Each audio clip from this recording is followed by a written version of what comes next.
Hi there, it's Ian and Liam from Teamy Bell. This is our first video of many. This is the tips and tricks of the week. This is mainly for beginners, but even if you're not a beginner, you can still watch it just to comment and let us know what you think. This week we're looking at staple cards, just for the people who are being introduced to the game. These are the cards that like are mandatory or are basically supposed to be in the decks. We've got different categories. We've got your mandatory ones, the ones that are in pretty much every single deck. And then we've got your secondary ones, which are the ones which some people choose over others, and then they're in some decks, not in all decks. And then we've got your deck specific staple cards and your synchro staple cards. So yeah, Liam will talk to you about the mandatory. I'll start off with mandatory cards that every beginner or every player that we know should have in their decks. Or watching this and what we think are the right cards for the decks. So, just to Basically what's in like all the decks. Yeah, the decks that we play and the decks that they play, we have these cards in them. Exactly. Right. We'll start off with the trap cards that we find are mandatory in every deck. We start off with the basic Mirror Force. Destroying all face-up attack position monsters on your opponent's side of the field when they declare an attack, which is very effective if you're in a really tight spot and perhaps you have no monsters and they have really high monsters. It's always been a heart of the card draw for me. Exactly. Big row monsters and then Mirror Force. And next trap card that's mandatory we feel is Call of the Haunted. For say you lose a really powerful monster during a battle, and your opponent has another powerful monster and declares an attack, you would use Call of the Haunted to bring back another monster to save yourself some life points, or an even more powerful monster, so he has his monster destroyed instead. We feel that's a very, very good card to have in that situation. The next card would be Solemn Judgment. It's a last resort, but it's a lifesaver. Yeah, we would recommend not to use it very early on. If you start off with 8,000 life points and you use it and you're paying half your life points and that's what, 8,000 to 4,000, that's a lot of life points to start off with, And basically it negates the activation of a spell, trap card, or normal summon, flip summon, special summon, and so on. And it would destroy the spell card, trap card, or summon monster. And you would pay half your life points to do that. And as Ian said, it's a really good lifesaver to have in the deck. Or it's also good to run for an OTK. Let's say you've got swarmed the field with monsters, person, draw the card, Dark Hold, they draw Mirror Force or something, you just flip it up, there you go. Job done. It's a counter trap as well, so not many other traps can destroy it. The next card, we move on to spells that are mandatory in the decks, and our first one we've chosen is, which everyone should have, is Dark Hole. Destroying all monsters on the field, which in essence could save the game for you. It could actually make you start again, build up another strategy to help you with the job. Or just knock every single one of their monsters off. Let's say you've got no monsters. That's another good way to go about it as well. The next spell card we have is Monster Reborn. I'm sure everyone will have one of these in their deck at least. Since it's been taken off the banned list anyway, yeah. Exactly. Bringing back any monster from you or your opponent's graveyard, it's again a lifesaver and could ultimately win you the duel in some circumstances. And the last mandatory spell card we have is Book of Moon, putting one of your opponent's or even one of your own cards into face down defense position, which it could be handy. For example, if it's an effect monster and you can flip it face down, so its effect can't be activated until their next turn. Such as in Terra Incarnate. Yeah, you build Terra Incarnate, exactly.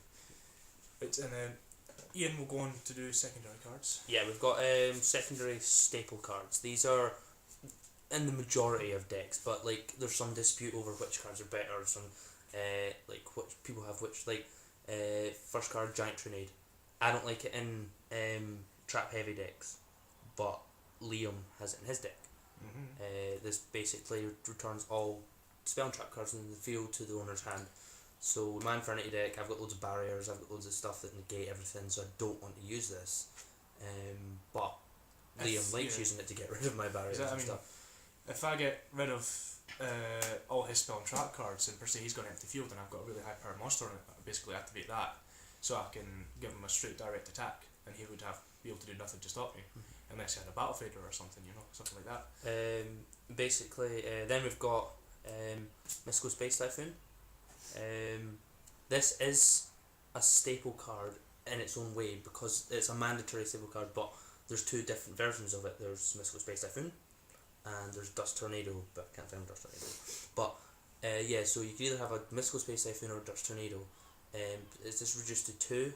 Dust Tornado isn't as good because it's not a spell card, so it can't just be activated straight from the hand, but Dust Tornado does work just as well. It does the exact same thing as Mystical Space Typhoon. We then go into the trap cards. I forgot to say as well, the majority of these staple cards are spell and traps. We have Trap Stun versus Seven Toes of the Bandit. Some people like to run either or, depending on the deck again. Like Liam likes to run his Seven Toes of the Bandit because that negates Solemn Judgment and stuff straight away, destroys it, pay 1,000 life points, destroy it. But I like to run Trap Stun because you activate it at the start of your turn, opponent can't activate trap cards. The only way to get rid of it is to have get rid of counter trap or something. Another thing that is against a lot of people, what people go as well, there's Monster Destruction. These are pretty staple cards. You either need like a Bottomless Trap Hole or a Dimensional Prism. They both do the same thing, both remove from play, except this destroys them from play, but both remove from play monsters. I like to run Bottomless Trap Hole personally. I like it, just get rid of the monster straight away. I do the same. Synchro monsters, they don't even get a chance to attack. But yeah, I don't know, I just like this one, but Dimensional Prison as well, you could either have either or, they're both just as good, do the same thing, remove from play. It's effective per se, like if you remove from play a monster, you really don't want to be in the graveyard for your opponent as well. For a Monster Reborn, they would give the chance to bring the monster back as well, so it gets rid of the monster completely. So another thing is epic card. This is Compulsory Evacuation Device.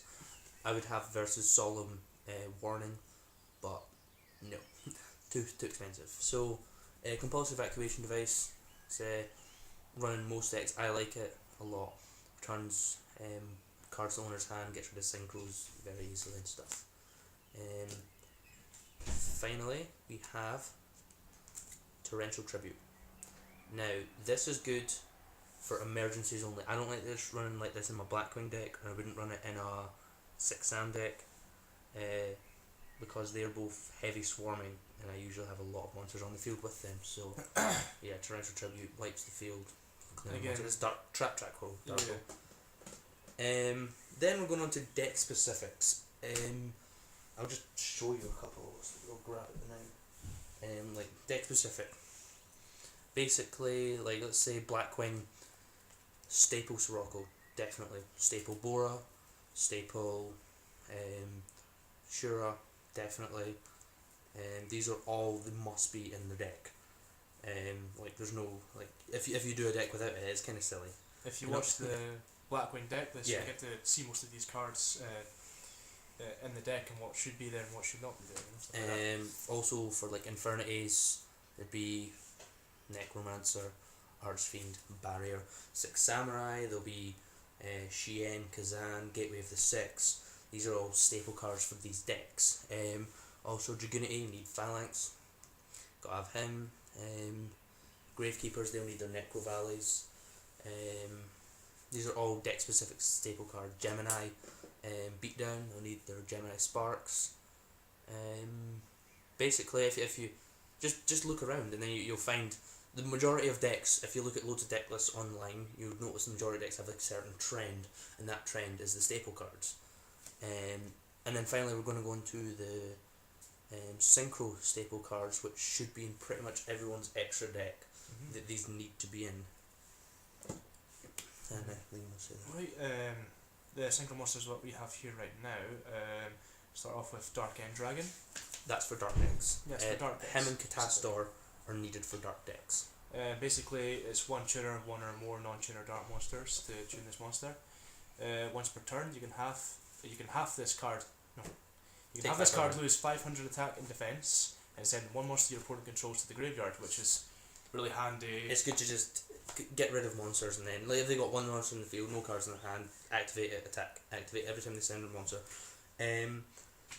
Also, I'd like to say every single one of these synchro material monsters can be synchro summoned in every deck. They don't have a specific like you need a fiend or you need a dark monster apart from the Dark End Dragon and Catastor.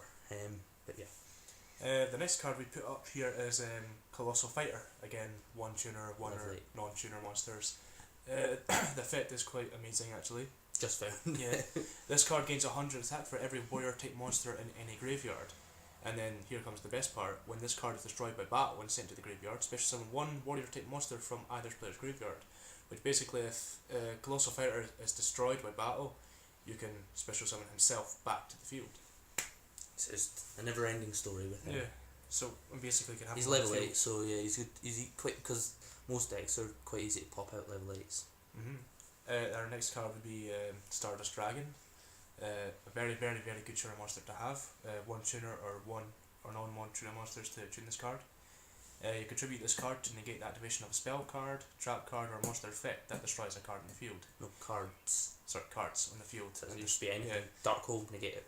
And destroy, Tribute, negate it. and destroy that card. If you negate an effect this way, you can special summon Stardust Dragon from your graveyard during the end phase. So it's a win-win. You know, you destroy a card, it just does that. The only thing to watch out for with Stardust Dragon is perhaps they can do it to trick you. Okay, I activate Dark Hole, and then it's like, oh, I have no monsters anyway, so it's not going to count. So you negate it, and then they summon a monster, and that's it. You're owned. Or yeah, if your per se your opponent would activate Dark Hole again, and you use Stardust effect to negate the activation of it. Fair enough, but then they could activate Monster Reborn on your Stardust Dragon. Or that. Which, because he'd be in the graveyard. Our next card is a Bryonic Dragon of the Ice Barrier at level 6. One tuner or one or more non-tuner monsters. You can discard any number of cards to return the same number of cards from the field to the hand.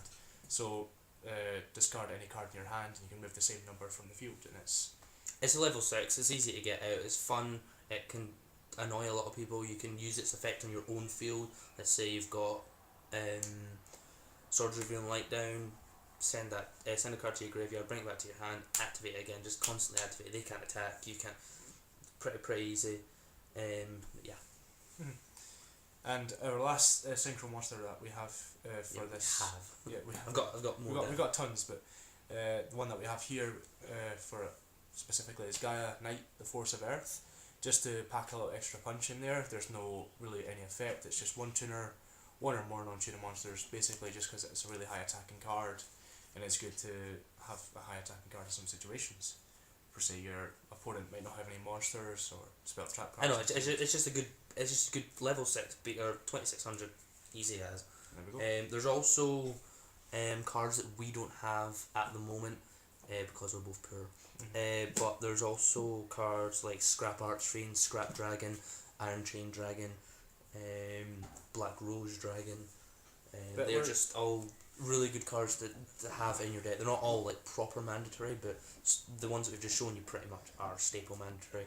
And we also got if you can run level 9 synchros, Trishula always good, and Mistworm. These two are your best two to go for. You only really need one of each. It's just an emergency call, I'd say, unless you're going for a spam of them. Basically, that's the first one done. Next week we will be looking at supplementary cards that you can use in case of more expensive cards. So yeah, just stay tuned, keep updated, and let us know what you think. Subscribe. As soon as we get more people, we'll do more some shout outs and stuff. So yeah, comment and let us know what you think. When we've been Team UBL, we'll see you guys later, alright?